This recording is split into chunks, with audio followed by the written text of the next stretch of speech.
petit à petit du CPIE Bassento, donc CPIE Centre permanent d'initiative à l'environnement, dans lequel, du coup, je suis chef de projet mer littoral biodiversité. Donc, vous avez sûrement été en contact donc, davantage avec ma responsable Pauline et mon collègue Erwan. Donc, moi, je suis présente aujourd'hui, donc notamment pour vous présenter le réseau Alien Occitanie et un projet qu'on mène aussi au niveau national. Alors, je vois pas la diapo. Je ne sais pas si tout le monde est dans le même cas. Non, non, c'est pas encore partagé. Oui. Je vais attendre un peu alors. Je suis désolée, j'ai une nouvelle Non, non. version de Teams et qui a décidé de décrocher comme ça. Sinon, Donc, je peux essayer de partager. Si ça... Ah, ça y est, je crois que ça arrive. Non, là, Oui, ça va c'est bon, venir, là. c'est tout bon. Parfait, merci beaucoup. Alors, avant de vraiment de rentrer dans le sujet, enfin de la présentation du réseau Alien, je souhaitais donc définir avec vous, enfin voilà, que tout le monde être sûr que tout le monde sache de quoi on parle. Donc les espèces non indigènes marines. Alors ah, ça y est, ça s'affiche aussi. Donc là, sur cette diapositive, vous retrouvez donc 3 espèces qui ont le point commun justement d'être des espèces non indigènes marines. Donc des espèces non indigènes, ce sont des espèces qui vont être introduites par les activités humaines et qui vont être déplacées de leur aire de répartition naturelle, enfin au-delà de leur aire de répartition naturelle. Donc ça peut être par exemple par le transfert d'eau de ballast, par du bioencrassage, des organismes qui vont s'accumuler sur les coques de bateaux, par de l'aquaculture. Et certaines de ces espèces non indigènes vont être du coup invasives et ça fait partie donc des 5, enfin c'est une des 5 causes de l'érosion de la biodiversité. Donc tu peux passer la diapositive, Rachel.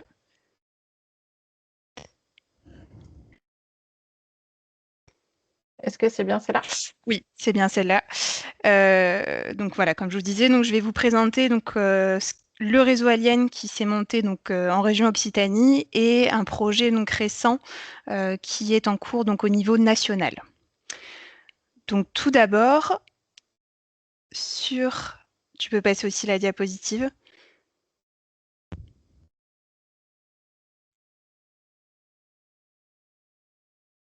Alors ça passe pas de mon côté. Ah si, ça y est. Donc tout d'abord, donc une présentation du réseau Alien Occitanie. Donc remettre un petit peu de contexte, comment s'est créé ce réseau, sur quel constat. Donc à savoir, le CPE Bassento mène un projet donc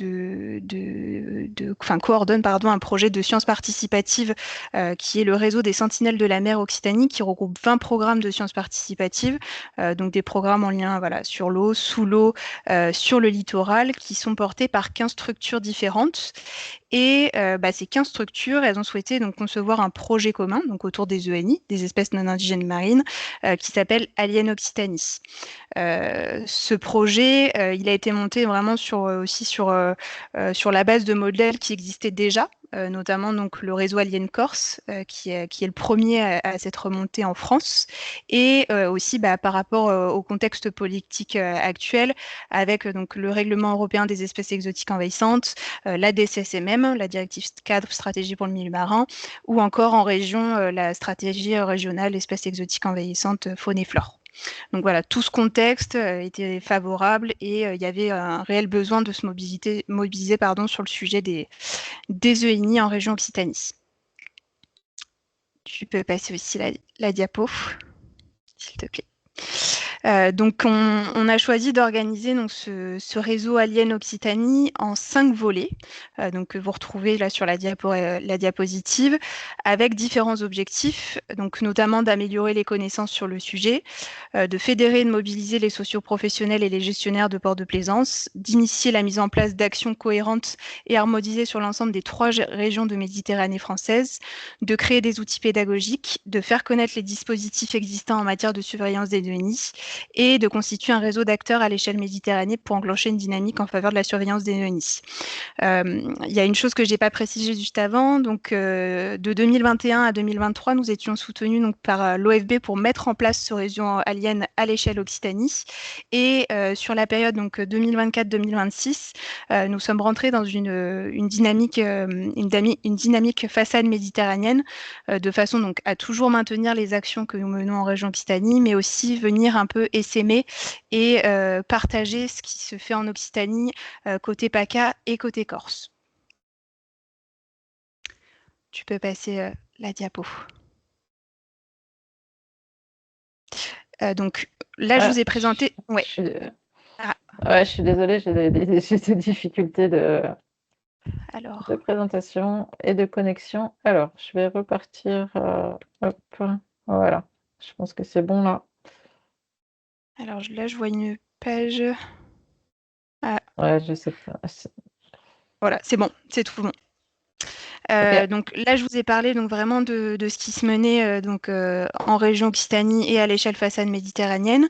Et en parallèle de cela, l'OFB nous soutient là donc de 2024 à 2026 pour mettre en place un diagnostic des réseaux existants donc au national.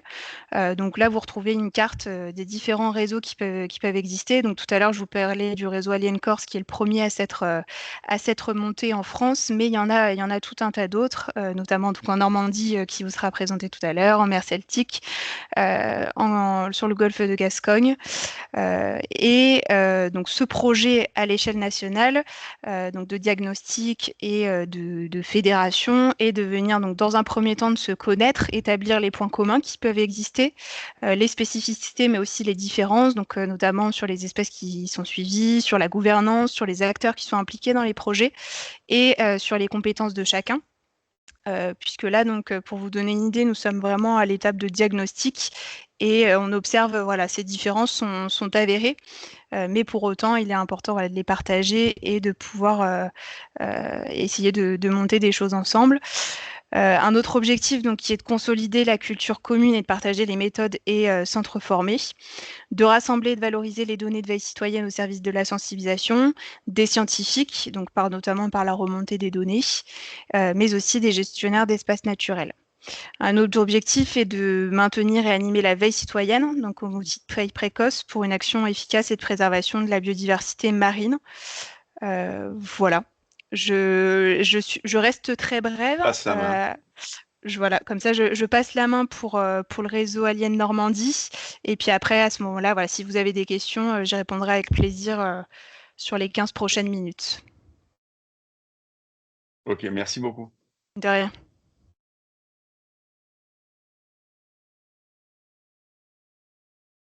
Bonjour à tous, est-ce que vous m'entendez? Oui, très bien. Oui, ok.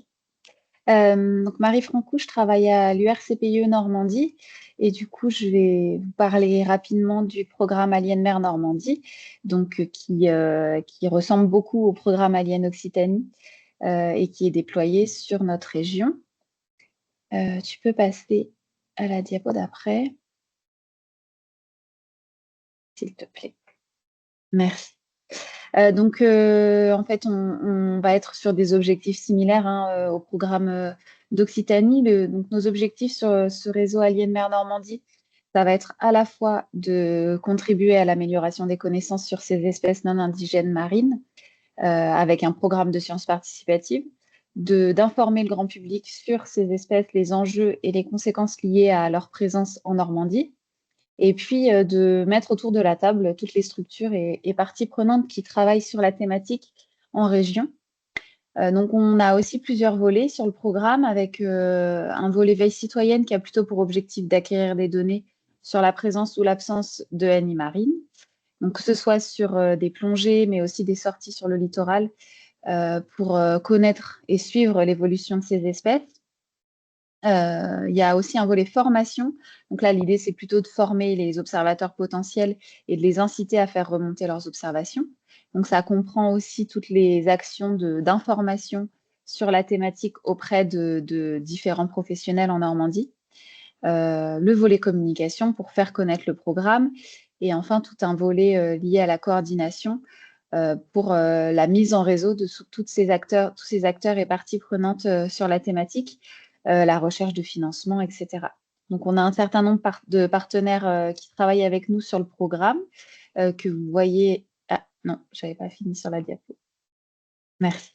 Que vous voyez à l'écran et donc qui vont pour certains avoir un apport d'experts, enfin, une expertise sur le sujet, d'autres qui représentent les services de l'État ou des financeurs, et puis des structures qui mettent en place le programme sur le terrain.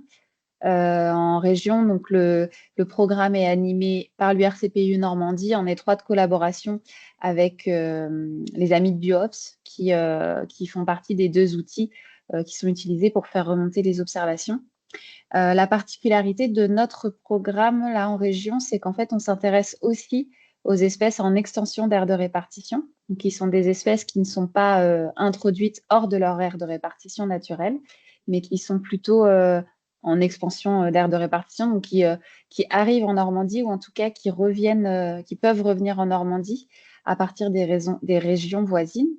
Donc, c'est le cas, par exemple, du poulpe commun qui avait disparu de Normandie et qui est en train de revenir tout doucement depuis la Bretagne. Voilà. Donc, tu peux passer à la diapo suivante. Merci. Donc, vous le disiez, on a établi une liste d'espèces qui a été définie de manière à être limitée en nombre d'espèces. On a 23 espèces listées, que ce soit aussi des espèces faciles à identifier, qui présentaient un intérêt pour la connaissance, donc une implantation récente, une évolution à surveiller, une aire de répartition particulière. Donc sur ce programme de sciences participatives, les observateurs peuvent faire remonter leurs observations sur ces 23 espèces avec 2 outils de saisie de la donnée qui sont BioOps et Chromis, et qui sont des outils aujourd'hui qui sont quand même principalement utilisés par les plongeurs. Donc Chromis, c'est l'outil de la Fédération de plongée. Et donc, à travers ces 2 outils, on va pouvoir récupérer les données d'observation de ces espèces en Normandie. C'est un programme qui s'adresse à tous les usagers, que ce soit des professionnels ou des amateurs. Aujourd'hui, on a principalement des remontées de plongeurs, mais l'objectif pour nous, là, ça va être de faire participer un maximum d'usagers du littoral. Et donc, ça s'accompagne de pas mal d'outils aussi de communication. Donc, on a créé des fiches d'aide à l'identification pour ces 23 espèces, mais je ne vais peut-être pas rentrer trop dans le détail par rapport au timing. Donc, tu peux passer à la diapo d'après.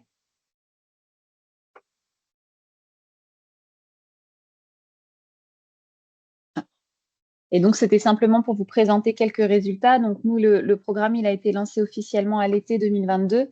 Et donc, depuis l'été 2022, on a récolté, on a eu au total 194 observations qui ont été remontées. Et ce qu'on voit, c'est que les espèces principalement observées sont la sargasse japonaise et l'acidie japonaise. Donc, la sargasse japonaise, on visualise assez bien tous, mais c'est vrai que l'acidie, peut-être un peu moins. Donc, vous avez une photo ici au-dessus de la sargasse. Donc, c'est des espèces en fait qui sont assez faciles à identifier et qui sont très souvent observées aussi bien par les plongeurs pour l'acidie et la sargasse, mais aussi sur le littoral pour la sargasse. Donc, c'est assez classique de les voir les plus observés, en tout cas sur notre région. Et voilà, si ça vous intéresse d'aller un petit peu plus loin sur les résultats, vous pouvez aller sur le site des Sentinelles de la mer Normandie et vous allez retrouver du coup le bilan avec tous les résultats qui sont présentés, quelques informations spécifiques sur les espèces. Et si jamais ça vous intéresse d'aller plus loin, n'hésitez pas à me contacter. Voilà. Merci beaucoup. Il y avait juste une question, main levée, peut-être dans le passage d'une présentation à l'autre. Ouais, Vincent, tu voulais dire un truc? Ouais, vous m'entendez? C'est bon? C'est bon? Ouais. Vincent Lapin de l'Université de Montpellier, donc collègue de Loïc. Pour être sûr de bien comprendre, vous avez parlé de former, informer. Vous avez répondu partiellement, mais à qui ça s'adresse? Est-ce que c'est professionnel? Vous parlez à un moment de plongeurs? Est-ce que c'est citoyens, lycéens? Enfin, quelle est la cible exactement pour communiquer tous ces résultats? Alors, si vous voulez, je peux y répondre. Eh ben, c'est un peu tous les acteurs que vous avez cités, hein, autant les professionnels, les universitaires, les scientifiques, le grand public. C'est vraiment des projets qui s'adressent à tout type de public. Donc, ils peuvent être mobilisés, notamment tout ce qui est plongeur directement par la participation à des bases de données telles que Chromis, quelques BioOps.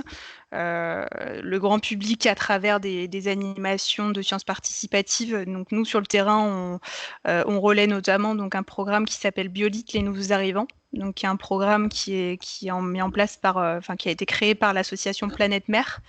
Donc voilà, tout un tas des scolaires aussi sont mobilisés. Enfin voilà, c'est vraiment le but de fédérer tout un ensemble d'acteurs autour de la thématique des ENI. Ok, merci. De rien.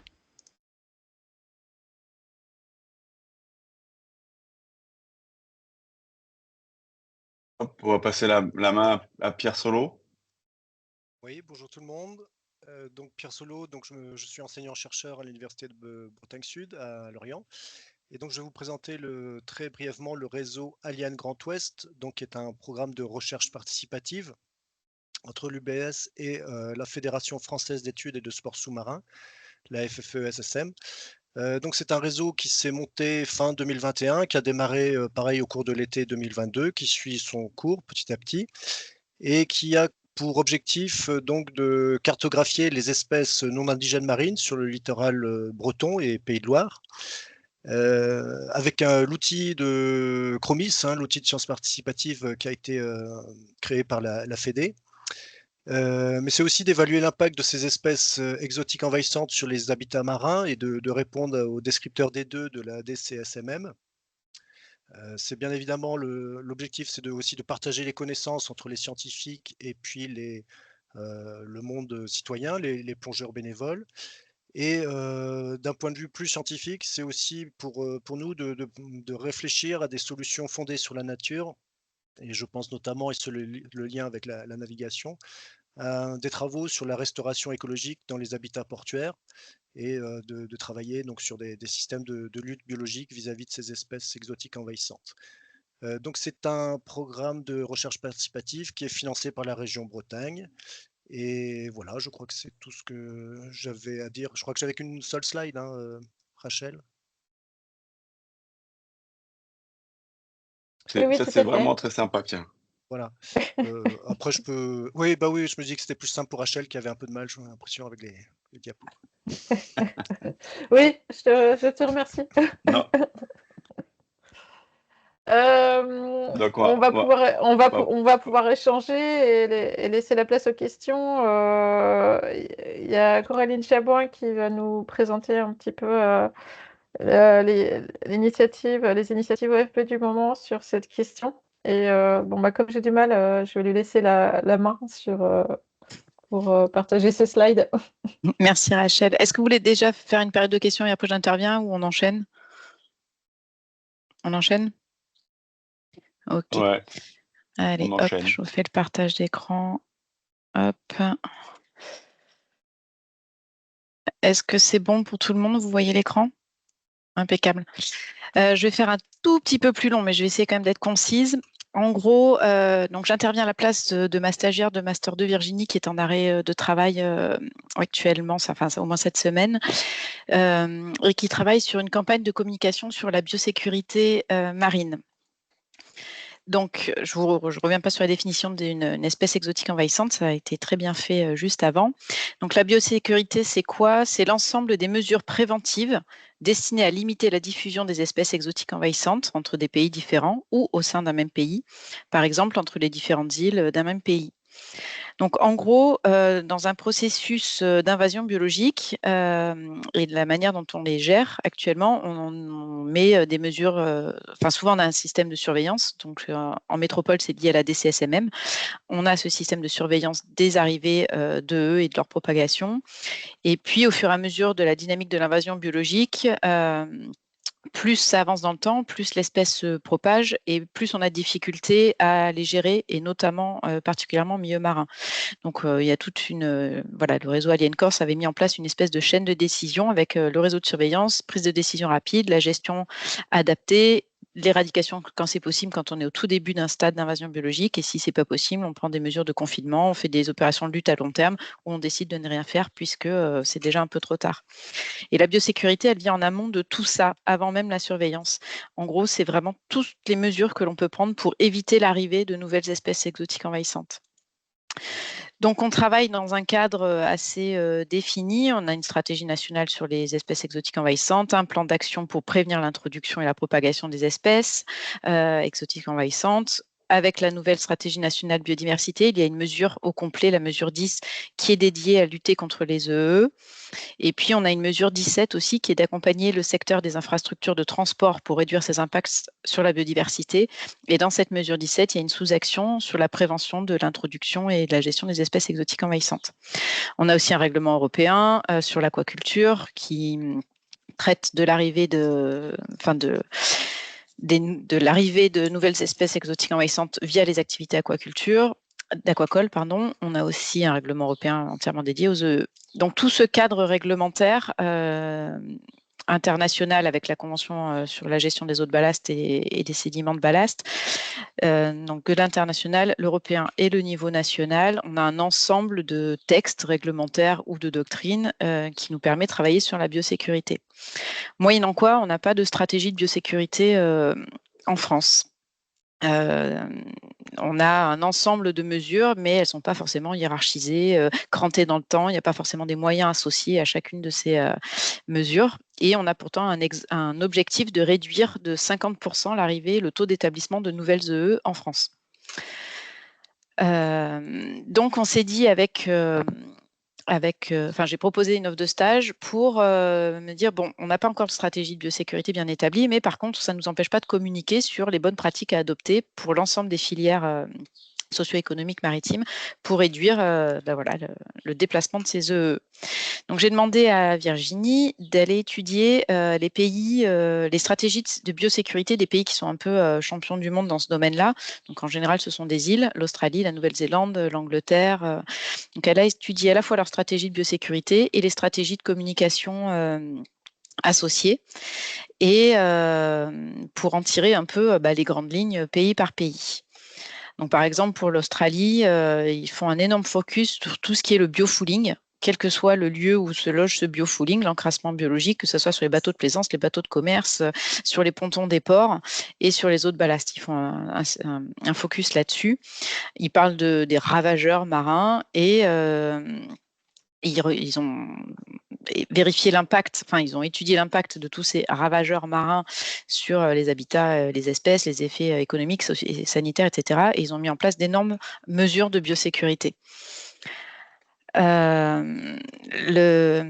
ils ont un Marine Pest Plan 2018-2023 qui est en cours de reconduction et qui établit des mesures nationales, des priorités nationales d'action et des orientations, et notamment sur les aspects marins. Alors, elle ne m'a pas donné sa présentation, donc je la découvre un petit peu en même temps, je l'ai vu au dernier moment. Mais en gros, en Australie, pour la partie marine, ils ont ciblé 4 publics cibles: les navires, les activités d'aquaculture, les ports et les marinas, et les infrastructures offshore. Et pour chacune de ces 5 catégories ces 4 catégories d'usagers, ils ont regardé leur degré de responsabilité sur les invasions biologiques, et ils ont donné à chacun un message lié à l'encrassement biologique. Chaque catégorie d'acteurs a des directives à mettre en place pour éviter le transport. Et ça va jusqu'à interdire l'accès d'un bateau de plaisance, d'un énorme bateau de croisière. Quand un bateau arrive, il y a une petite navette qui sort du port qui va regarder l'état de la coque. Si l'état de la coque n'est pas clean, le bateau peut avoir interdiction d'accoster dans le port. Tu ne rentres pas si tu as une coque qui n'est pas propre, par exemple. En Grande-Bretagne, ils ont aussi fait un choix sur 6 filières. Et pour les parties marines, donc ils ont mis l'accent sur les eaux de ballast, les biosalissures sur les coques des bateaux, que ce soit les bateaux de plaisance ou les bateaux de commerce, et les équipements de pêche. Et à chaque fois, ils ont mis en place des plans d'action et des plans de communication associés. Donc Virginie a étudié ces stratégies de biosécurité, les stratégies de communication associées pour l'ensemble des pays où il y avait des choses, pour en tirer un peu la substantifique moelle, regarder les similarités, les différences, et en tirer ce qu'il lui a semblé être les messages clés. Donc en Grande-Bretagne, c'est la fameuse campagne Check, Clean and Dry. Je vérifie, je nettoie et je sèche tout mon matériel, qui l'Angleterre a décliné pour l'ensemble des activités de plaisance. Avec quand on arrive sur le site internet, chaque activité, je suis un kayakiste, je suis un pêcheur, je suis un plongeur, je suis un voileux. Je clique sur mon icône et j'ai tout un kit d'outils de communication à disposition, que je sois une structure intermédiaire, type une fédération, un club, etc., ou je sois un usager directement un usager de la mer. Et en plus, ils ont étudié l'impact de leur campagne de communication. En Australie, là, je vous ai mis un exemple d'une affiche pour les activités aquacoles, où l'accent est mis sur le fait qu'ils sont sentinelles de la mer et qu'ils peuvent faire du rapportage sur les espèces qu'ils observent dans la nature, mais aussi on leur montre où peut se loger le biofouling et comment leurs activités peuvent permettre le déplacement de ces activités. Donc, elle a étudié les tonalités des campagnes, elle a étudié tous les kits de com associés. Et voilà, donc elle est en train de faire un petit rapport pour faire un état des lieux.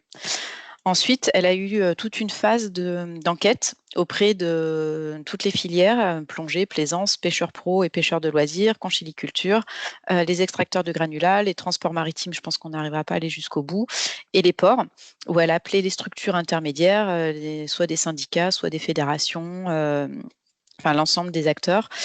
Et elle est allée, pour en tout cas les plongeurs, jusqu'à envoyer un questionnaire à 800 structures privées de plongée.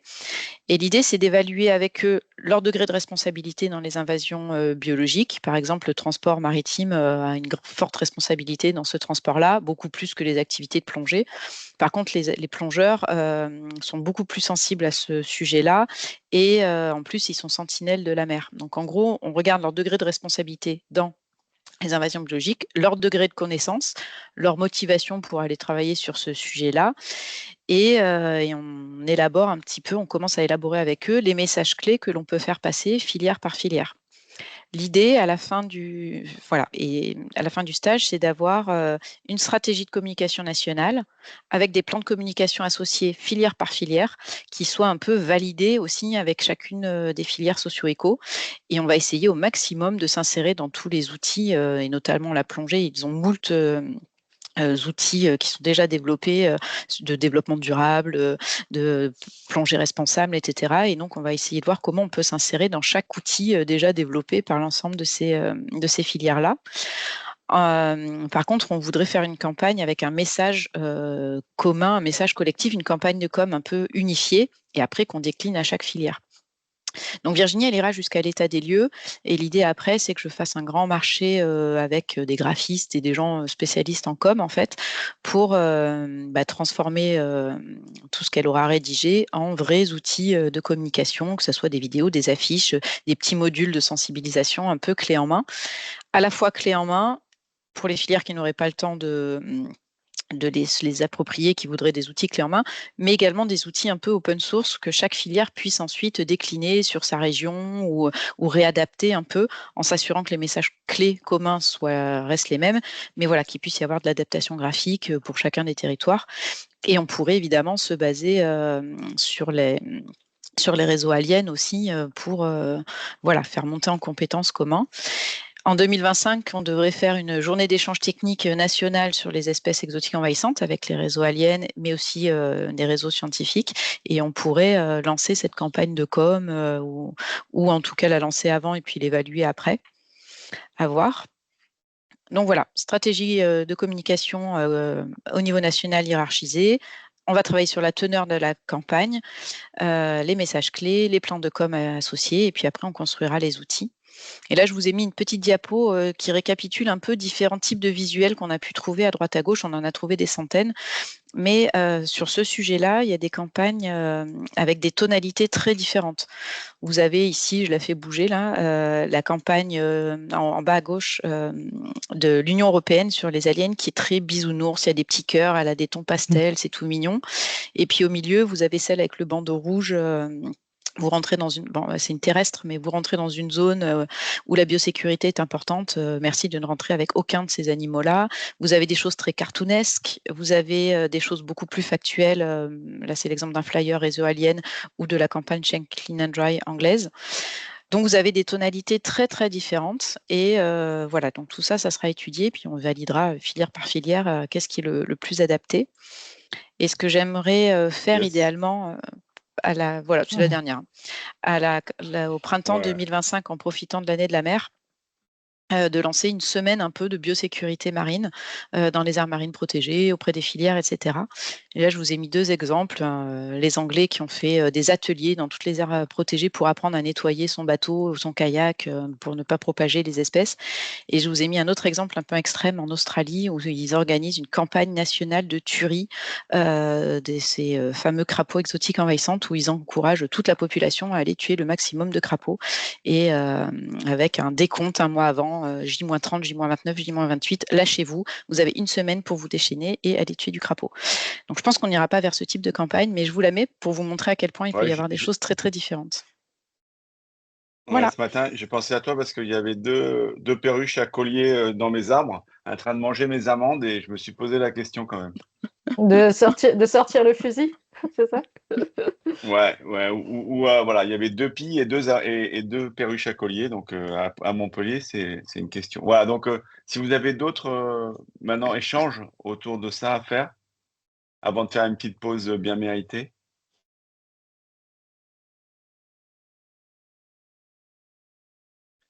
Ouais, j'avais une question du coup. Oui. Je lève la main peut-être. Ouais. Pierre Solo, ouais. Non, c'est bon, tu peux parler. Hein. C'est bon. C'était par rapport à ce que tu nous as présenté, Coralie, là, cette remontée au niveau national. C'est la même chose que ce que Lisa Petit veut faire, ou c'est 2 projets parallèles et qui seraient peut-être intéressants de mettre en commun Ce sont des projets qui se complètent. En fait, on s'alimente l'un l'autre. Et voilà, tout le travail de Virginie pourra alimenter évidemment tous les travaux des réseaux aliens, plus axés sur la science participative, aussi sur la détection, etc. Précoce notamment, alors que là, on va essayer de s'adresser, par exemple, à des extracteurs de granulats qui ne sont pas des publics cibles des réseaux aliens en tant que tels. Donc, on est vraiment sur les filières socio-éco et les faire monter en compétences à travers ce programme cette campagne de communication, on va dire. Et filière par filière, on aura des degrés très différents. Il y a des filières, on va juste aller sur la sensibilisation, d'autres qui sont déjà plus avancées sur le sujet, on pourra aller vers la montée en compétences un petit peu plus poussée. Voilà, donc on n'est pas tout à fait sur les mêmes publics cibles, par contre on s'alimente, et tout ce que l'on pourra mettre en commun comme outil de com, comme message commun, déjà avoir une définition commune des ENI, une définition commune de la biosécurité, parler des bonnes pratiques, qui implique socle un peu unifié de messages. Et déjà, ça serait super. Et voilà, c'est pour ça qu'on a aussi accompagné cette dynamique nationale des réseaux aliens pour mutualiser un peu tout ça. Et on a fait une petite réunion commune, Econav, Ecogest et Réseau Alien aussi, il y a quelques jours.